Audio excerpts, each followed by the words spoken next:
things. And so it is not enough to just retool them. It will be important to retool them, but also see how they can enhance their production so that they continue to remain relevant. We can take best practices from Adishma Magana Mampeni John Domini Mahama and Yekoti and then no no Wamanansoa was and then Central Juman Ayafo. Amacha say could be why you're from one bloggers and Yoko Abafun and Videos will be asked for the Alquid Media and Waka pictures and videos. Now no one can start trying to jump at the account, not the Akota Abafun and Videos. Say a Bequetia Nipa de Senibia or Memudie, Senipane and Hanon. And on watchers say a dear Eha a year a bino and also Maymo Yen Central Edjuman. Say bloggers no and the central for Nancy was central for class and one more. The media has become a bit decentralized, and because anybody who has a phone and a camera can report news to the public, and it means that communications is dealing with a wider of people, not only traditional well-organized media houses but also individuals, especially the new group called bloggers, who go to events with journalists and vie for positions with them to get the best shots and the best stories, and they just go with their phone, edit, and then they put the news out. So the media landscape has changed and the sources of information has changed, and in many cases it is those people who are setting the agenda, because for most of our stations in the morning they're taking a lot of news from Ghana Mampeni John Dramani Mahama, no dawa bra, one central phone kabum kwe wo memu, eshimu no desasemi etuja. Na bra Mampeni eshian central phone nyina no, ye ka media no a, wono mo a ewo kasafoni so, television, wono mo nsa ka ho pa. Na saa bre kro no na soafo a wo hwe nkutahudie ho nsam so edi kan kro abebo so, kire se multi choice a wo mo na DSTV. Ene Mugo TV nyina ahye wo no mase kwan ya wo mo fa so Jesus Christ no anwa den papa wo de toto aman bi no mo ho a ne sa hunti wo ka kire wo mo se ansa na France adwumakuo no mmeso multi choice num no wo se wo mo toto wo mo ne mansa wo madane ama nenso kama ye se wo kan ye no na multi choice wo mo de wo mo aso aye wo mo men enye de na pani ka ene na wo mo tie ewie no wo hye se wo ma wo mo akwakosi enura fie twa mu se wo mo ama mesi bibia nkyere no anase Ghana fo me yangu se wo mo tete wo ne so a ene etintontan ye ne wo mbeto nkwanta apai na ekowie no ensamode atimi afiri ho aba ama sa nkomoyi wo mo age atum na wo mo gitum no se na yewura Sam George wo se ye. I would not want to impugn any motive to multi-choice decision to wait till barely 48 hours to the conclusion. Let's just say they saw light at the end of the tunnel very late and realized that the ministry was not going to back down. They realized that Ghanaians fully back the ministry and that the ministry has the support. In fact, this is one action the ministry has taken that has bipartisan support, because Ghanaians simply say we won't pay the exorbitant fees again. The law is also clear. The law says that when you're going to suspend, issue a 30-day notice. In that 30-day window, they have the opportunity to engage to remedy the problem. That's the position of the law. And so multi-choice acting yesterday, 48 hours to the expiration, is fully legal and fully within the law. The law does not say that they must apply and conclude the matter within the 30 days. It says within the 30 days, they must make a move. And they've made that move. Now they've asked for 30 days. We say we will do 14 days. Eno ye yewura Sam George ohwenkuta hodie so ewo man mu wono ene kasa yi na ewie no wose kana plus for no na eba abeje free multi choice nsem na nsa na wo momra no ewo se wo mo ye bruni be say the needful na se wo mo nya nyoya se wo mo se committee bi wo mpepe se wo mo ne mpanimfo be di ehia na sa committee no wono ankasa ekotena so bi se de be ye na ne wase no ebetumi abem. If it means us meeting on Saturday and Sunday, we will do so. In this ministry, we're a digital ministry. We run a 24-hour ministry. My chief director and directors are here. They will tell you, even my deputy minister, on Sunday at 4 p.m. or at 7 p.m., I will send you a message or call you and we work. So this committee will work within 14 days. I'm confident that we will reach finality on what percentage of reduction, because now we've gotten the data we wanted. We'll analyze the data, and on the basis of that, we'll come to what is an appreciable reduction for Ghana. Ghanaians. But like I've indicated, that will not be the end of it. When Canal Plus takes over, we'll engage them again for further reductions. And again, I'm minded that I don't want this committee's work to span longer than the takeover. The takeover is supposed to be end of September. I'll finish whatever negotiations before that takeover happens, so that I have that as my first bite, and then as Oliver Twist, when Canal Plus comes, we'll look for a second one. Enti ansana di adefo no beba no ewo se wo mototo niema nyina wie ansana Canal Plus fo beba besom a wono ma besom we eye so afo ohwe enkuta hodie so yewura Sam na Ate George ne go pram na so badwani wono ene kasai na was asem kroya ho wabra yera Samuel na Ate George ede tu dwa se womo ati committee bejokuo bi a womo eba behwe ama multi choice for womo atena se na DSTV no womo hwe kwane a womo fa so atete so no eno ada kroya womo ede release nso aba bonten ya free multi choice for aso ye aba womo eche se sa asem a yera Samuel na Ate George ede abetu dwa ese womo ba beti womo DSTV subscription no eso no multi choice for se womo de omonteda womo kan ba bia se womo eba beti DSTV subscription so nebom no womo ayo madwen se womo ni mpanyumfo a any stakeholders e wo memu ebehia te se de yira Samuel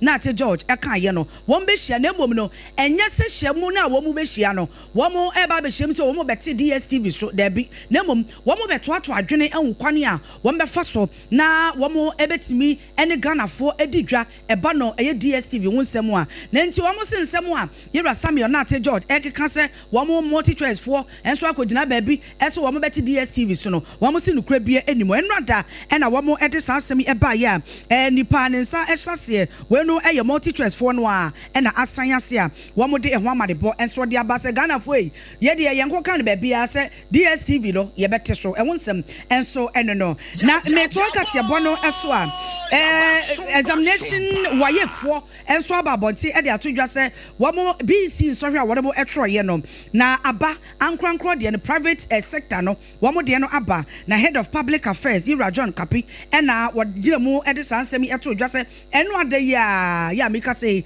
e na womo resource ne ba ya wo chese obi a wotro bia no obetimi akono akocheke na woto aso echemu se emema womo ekotro sanso hwe e 297,250 member and afei 306,078 a month so and a quarter year which mu asem 20,395 schools and a woman so ekotena mu a woman register ye etro sanso we na wo bra o chechim na centrofo gina wa say and the tudwa 197,250 males and 306,078 females from 20,395 participating schools entered for the examination, while 1,661 candidates comprising 858 males and 803 females registered for the BEC for private candidates. While the percentage increase in the number of candidates from the school candidates was 5.99%, that of the private candidates was 19.49%. The provisional results of the BEC for school candidates was released on August 23, 2025. Candidates who infringed on the rules governing the conduct of the examination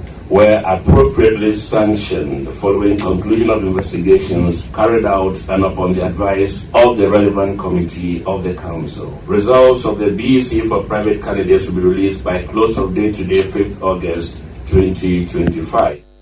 Yira John Kapi, head of public affairs, wayek nene ena yekotie ye no. Adeswa ma yamfa seda PSC seda wampam emenumekwa anopei wonmo asoya sineme de kase boy ebrewo. Yenko nana KJC Company Limited asoye wose ye ba no edansie ho niam nko de a ene se wa nko ho no ma okoto de ma se bio nsueto a eba be se wo niam. Ye to dansie wo niam bia plywood, wires awodo, nadoa, cement, iron rods, roofing sheet, maza roofing sheets no se wokoto de enye na se nsuo to na egu so a na che se wabokada no se wo pe roofing sheets eye kama ye nsuo to a din wonte hwe dia eye nana kojo Jesse Company Limited and na kwa ubenye ebi ato ade bi e fadanse woni me bia no ubewure mu a ubenya ye deliver baby awo bia no ye be brawo ye be gu kam e de abrawo ye ba kitu ebi e na ubetue ye ne ma no so ne bo e wo fom papa enti wadawo ma wo akra ha se ya ubenya ebi ato na afre kumasen so ubehu nana kojo Jesse Company Limited e wo say ya frefra ubetimi afre no 0204 355 040 now ne no eni enkomo Endpoint Homeopathy Clinic medafo ope ye fu anwoba usmo obi ba ne edi twa mpo se wo so wo de na ye nhwe eye sa na na dane ware wo pa ope bia ya obekọ na ye ma oba e de ato na so de Endpoint Homeopathy Clinic eno da nchen ya kranko ye de bia enso ye hu adwuma ye be ye ne yetu ase e de amam eno enso e da nchen ya wo sa ananse obrabo wakoma mu ya de bia ye wo ne nyina no ye hu adwuma bomode ase obewe etira kwan e wo enkran ha se sphincters road wodmo a shell sandboard wa obehu yen e na afa kumasen so kronom abo hia e wonso obehu yen obetimi afrem panyfo e wo 0244 867068 and 0274 234321 now on the Endpoint empanyfo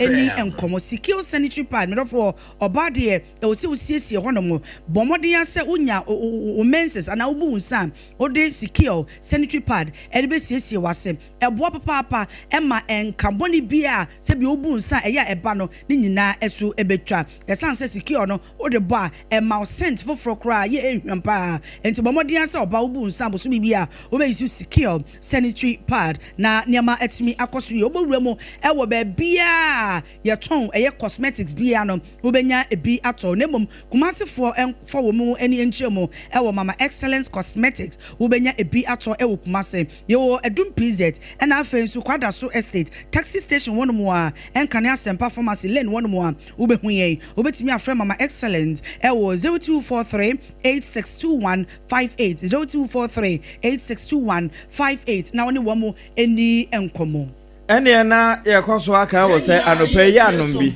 obenomu a fansuche kakra bi boto no eye Twisco energy food drink ena effort wo mu no Promasido Ghana wo mu na eyoe we ayema mofra no empani ne nkokora nyina da eyema wo mo na de ma da nso ne se ano ne no bi wo ho no mu wi a ne wani ku nenso Twisco energy food drink no eye aduane ena san ya nom ne ahoden wom ede ya ye kokoi na ye vitamins ayemu ma say ye ni B C ni D iron ene afoforo ka ho ene nti ka ho na twa enu binom no ane so de mreke kakra bi be ka ho na wanumu eno ano no wo enjoy eba ne sa ekoyi na wonom nso a etena wo ho che eye 2 Ghana cedis pe sachet no enti an wa hye no nso ye wo konkomu de enti ana wawura ba bia ton ade bia no wajo de Food and Drug Authority de wo mo setampu kutu no asise se bam se ye nonnom na ye nom no saa no se wuntime nnom na chese bibi nkoye woni paduanum eba ne saa abusua no pohia tontina 74 kane na ye be so de Africa teso no na tutu efrim ewo motwea so enu ye dudo no a wo be nom ansa na wakọ ba bia empontoto ho no ye be ma bia kan ha je wano modudo awie se na nanam ni de wo moyo sabre no na eden pa sa yade betimi abo embreko a yenka bi nhemu eno na awie mremu wo mode 2074 dido dada no wo mode abre ye entima ansanka bi na immune system no manya ahoden se de be na nyare wo ahodo betimi akon atia no FDA fo age atomo se eye na mom wo ye oba pemfo wo ma akoda no fo ana akoda wuni emfinhia no edu ensia enko ho wadi dumie no kwa utime nom enti ana wahye no nso na mom efiri dumie no ba ase de wonka ho kan shi drug lane enye na Kumasi Ashtown afi Kolenak ho wonse ka bi 0246 073 498 ofre ho na ya joso Minerals Commission for e de aba beto so ese CCA penimpa be de akire wono na ekase Honorable Yusuf Sulemana ya wohwe lands and natural resources so yewura Emmanuel Makofi bu na be de akire no ene wo se kratai wojina yewra Emmanuel Makofibu na namu na wose amansan ne nyina ne se nhyemude bi akoso wa sesi chief executive officer edema minerals commission no womo edema yewra Martin Kwakwayisi wono aban ahye ne se wonkoye natural resources and technical advisor ewo ministry ho na wono na woye chief executive officer yewra Martin Kwakwayisi enti wonkoye futufo sono nkonkura emfa ma won na adwuma no nso hye ase bo so me ewu me de etoso dedu enansia na nye yewura ayisi Kwaku Martin nko na commission no wa hye se won san koye adwuma foforo na mom wode kane deputy chief executive officer edema small scale and industrial minerals wode no yewura Isaac Tando na kwakoye chief executive officer edema minerals commission no na wo kire se yewura Tando na fe yewura ayisi Martin adwuma wo no mabọ enya adwuma ketwa be se mfinhia do no miensani eba agudi afa ho na waben mu pa enti wo mo hwe ni mo se adwumaefo a wo ho nso no wo mbeta wo machi na wo betimi abọ adwuma so no ede asom adasa eno so ne yegina ye dan ye hutiawa ye ba ye kwa amanone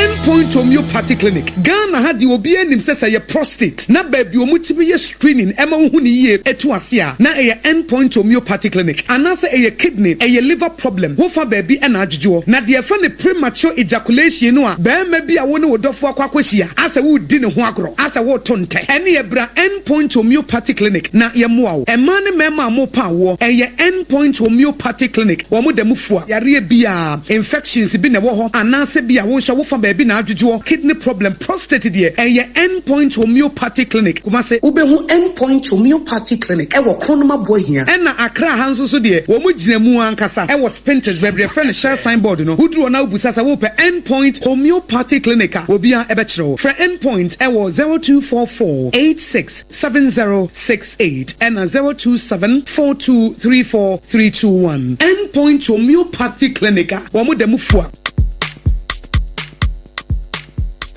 Kweku, minim se wa yeshe.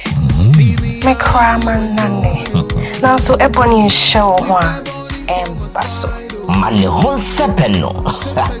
Ebony condoms comes in different flavors and available in all pharmacies, chemical shops, over-the-counter shops, and pubs. For bulk purchases, contact 055-230-0075. Ebony Condoms, Ghana's most pleasurable condoms.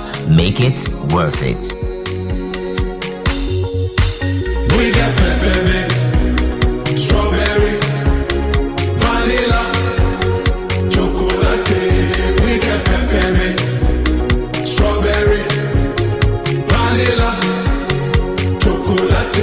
It only the view is a condom. The condom only then it's not on, but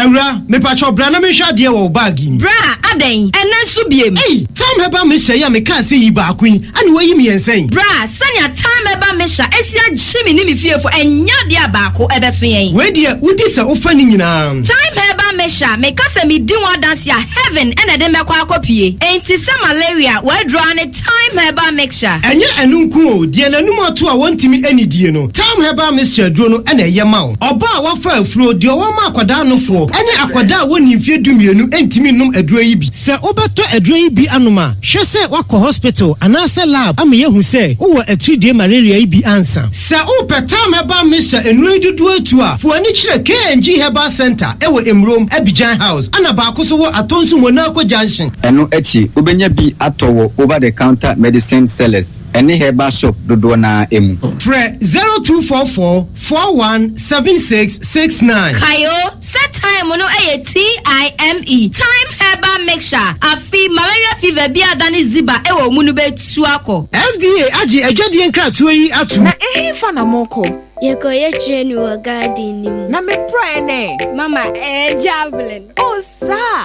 Na plate no so e. Mama enye plate o eye discuss. Yeah training every say best yeah inkunim difo. Mo asem munim say ansa na mubedi nkunim no ya hodin bebre say ye chocolate taste ni tu nchen a ene fota e what Swiss comunu kra energy boosting vitamins ni minerals a e pon nkunim difo sisemwa mama yeah dase me mo freya pomudi hu hear me Twisco, power your dreams. FDA aji ejeje in krato yatu.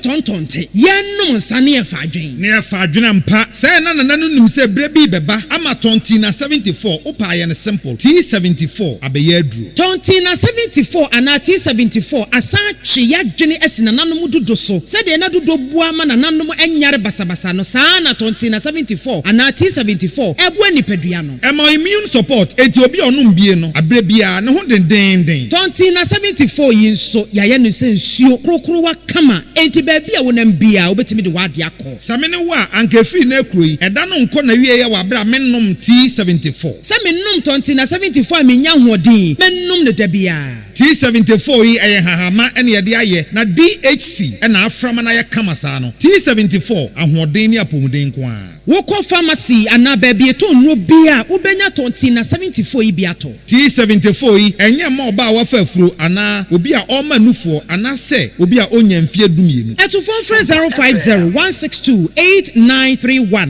and 0246-073-498. FDA agi edwedi nkratwe atom.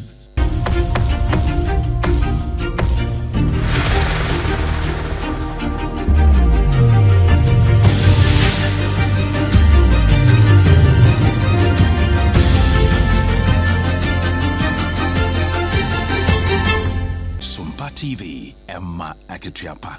No, Emma Aketiapa mpa yeko Putin wane Zelensky wo maboboa no Ukraine ne Russia.